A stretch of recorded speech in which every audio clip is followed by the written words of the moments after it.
G'day there YouTube, this is the Maddest Man here. Alright, so I was out at Aldi today and I saw this lying around. It's an Android tablet, 7.85 inch, quad core, 16GB, internal memory of course, Lifetab. Medion is the brand from Aldi.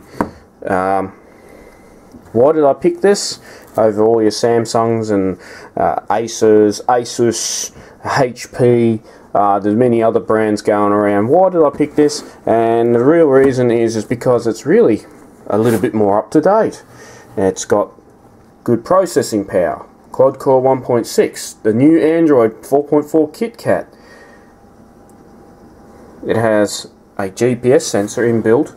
It only has Wi-Fi, and really most of your Wi-Fi's at home only go up to a Wi-Fi N or Series N, which is what mine is, and unless you have the new styles of Wi-Fi at home, it's no use going to upgrade to the newest type, especially that these things only go for about 2 or 3 years and then the battery goes dead in them.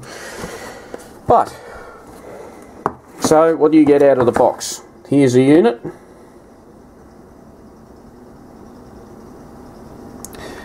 At the front you have a 2 megapixel front facing camera. There is no push buttons on the front of this at all, and on the bottom a nice decal that says Lifetab in big capital letters. There's no buttons. There's no buttons along your left hand side. There's no buttons along the bottom. There is, however, I think a microphone port sitting on the bottom right, and on the left hand side, or on the right hand side of the unit, we again have only 2 buttons, 3 should I say, volume down, volume up, and your power button. Along the top edge is where this thing becomes an ease of use. Not like the tablet 10.1s, which were the bigger version of the Aldi tablets. They had a separate charging port, which was for high-speed charging. This one, however, comes with just a micro USB. Very, very handy, because most phones and most gadgets nowadays use a micro USB. It has a 3.5mm headphone port and a micro SD slot. That there, the little red light, what looks to be a red light, is an IR sensor or IR receiver transceiver, and your speaker. On the back, an aluminium cased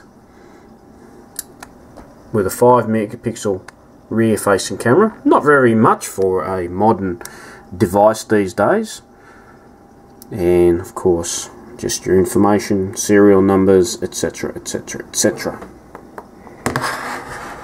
So let's power this up. Now I have powered it up before. I have run it through its first setup, which is a little bit painstaking at first, and I recommend that you charge the batteries up for at least an hour before you try and turn it on, because if you have a flat battery, this thing ain't going to turn on. It's just going to flash, and it's going to flash the battery symbol at you. So anyway, we power it up. And actually I should have lightened the screen up, but I think I'll do that in a minute. But that's basically your basics to what it looks like to power up. Now you can slide from the bottom and go straight to Google. Not that we want to do that, so we just want to unlock. We just slide it over like that, and this is your basic unlock. So we're going to actually set the screen up for a bit more brightness here. Just set up to full brightness. Now it's fairly bright when you think about it. I'll put on the light so we can see. Very easy to read under a 60-watt globe sitting that close to it. So as you can see, very easy to read, and actually a very, very nice display.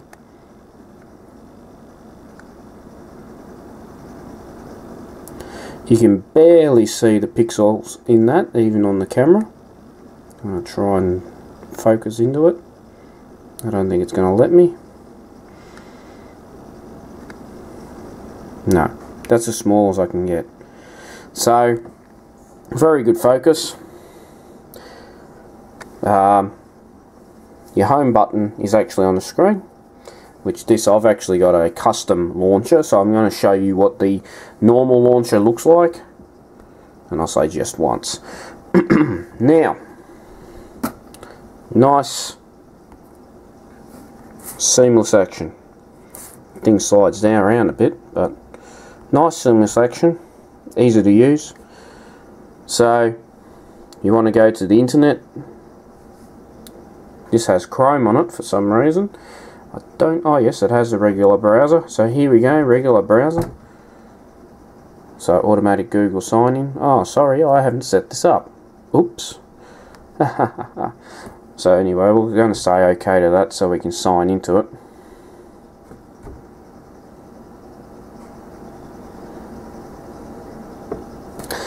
So there we go, that's Google all loaded up. This is connected via a 4G phone actually. It's Wi-Fi is connected to a 4G phone.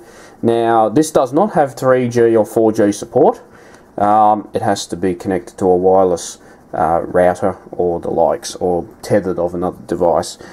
We go here, com.au. This is a Swift keyboard. I've actually loaded on.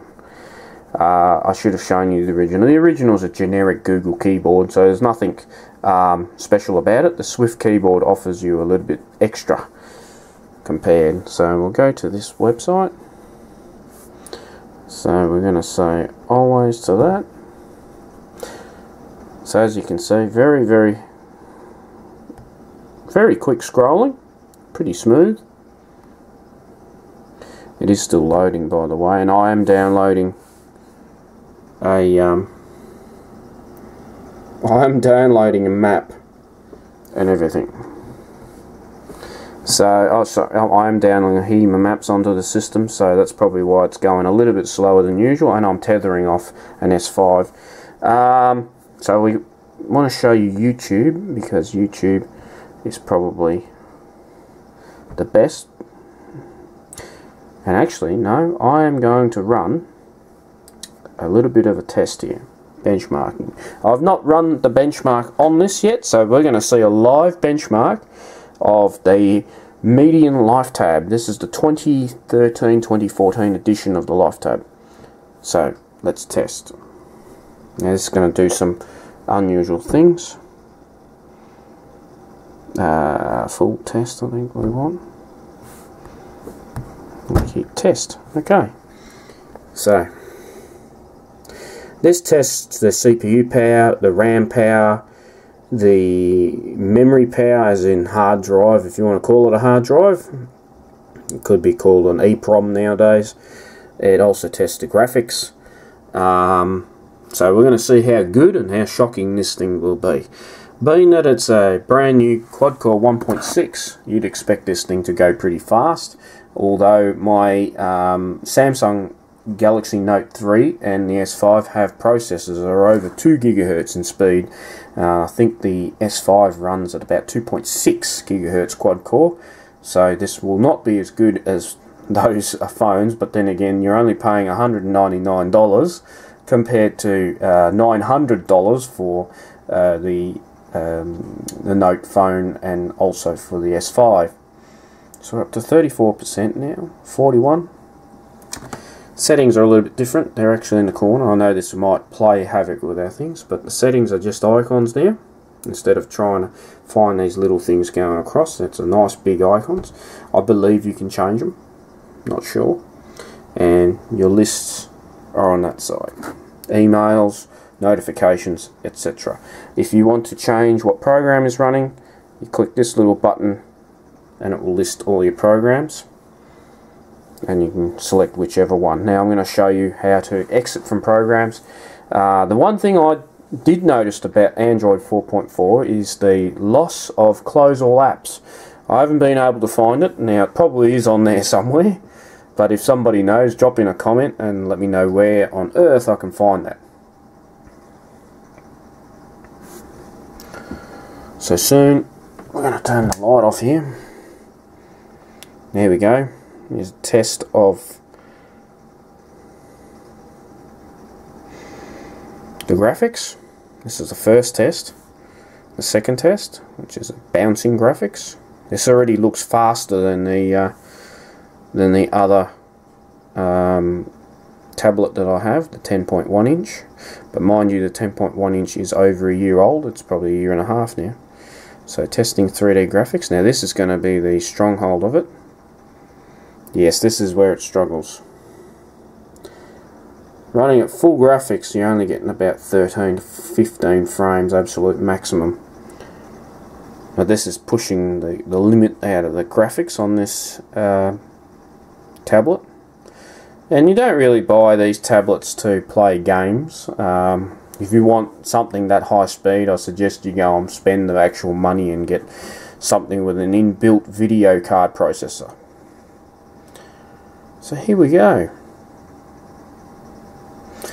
As you can see, the M8 is the fastest phone, and the S5, then the Note 3. So the Note 3 is still up there. And where am I? My Lifetab sits there, right between the Samsung Galaxy S3 and the Samsung Galaxy Note 2. That ain't too bad for a device that's only worth $199. Now, you've probably noticed that this doesn't seem to have many other tablets on here. Not that I can see. It probably doesn't have it at all. So you can clean the junk off it and things like that. It could be because I'm running a background program or two that will slow it down, but I highly doubt it, because this thing basically hasn't got much running. It's got a few programs. So anyway, closing of programs. You're going to tap that little button there. That brings you to your program manager, and you can just take off programs by hitting it, sliding it away.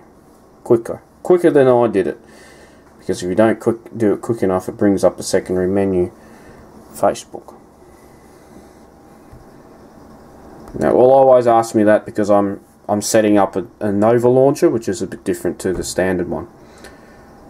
So, in a nutshell, settings.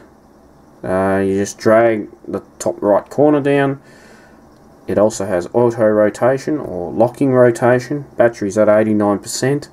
Wi-Fi. Why did that turn off? For some reason the Wi-Fi turned off, I think. I'll connect it. Oh well, there, it's reconnected. So, location, it does have an internal GPS, which I haven't tried yet, but I'm inside, so I don't think it's going to work very well in here. And your settings, which comes up just like most of your phones in a long list. Most of your tablets. Fairly basic and easy to use. You can add and remove accounts.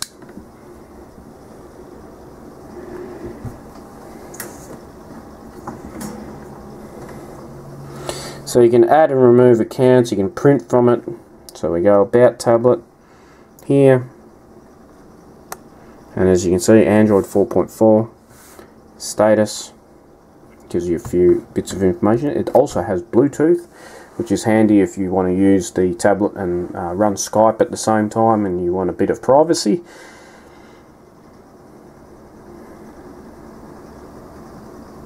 Storage, when I do see it, storage. It does say it only has 12.67 gigabytes,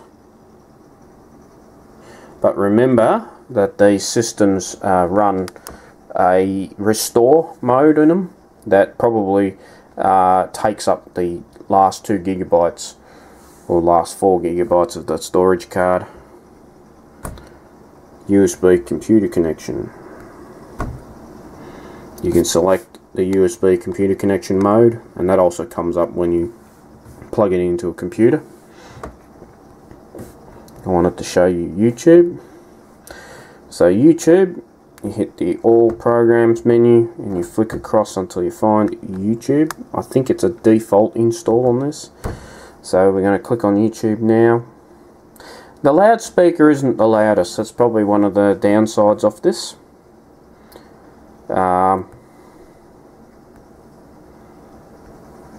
I'm not really allowed to play YouTube videos, but I can definitely scroll through them. Actually, I can play one of my own.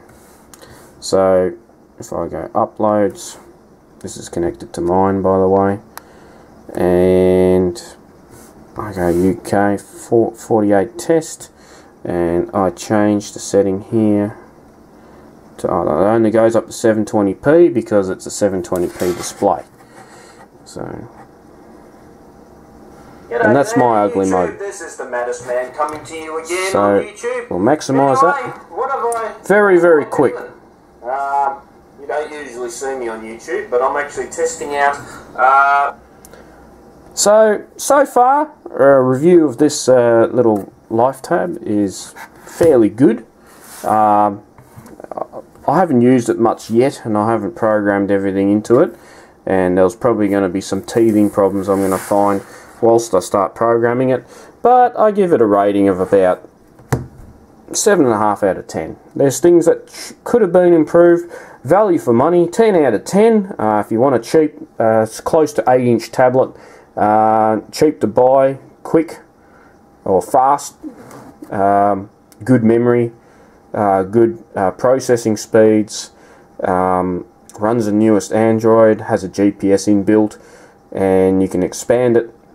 Go and buy one of these at your local Aldi. Anyway, this is the maddest man, over and out.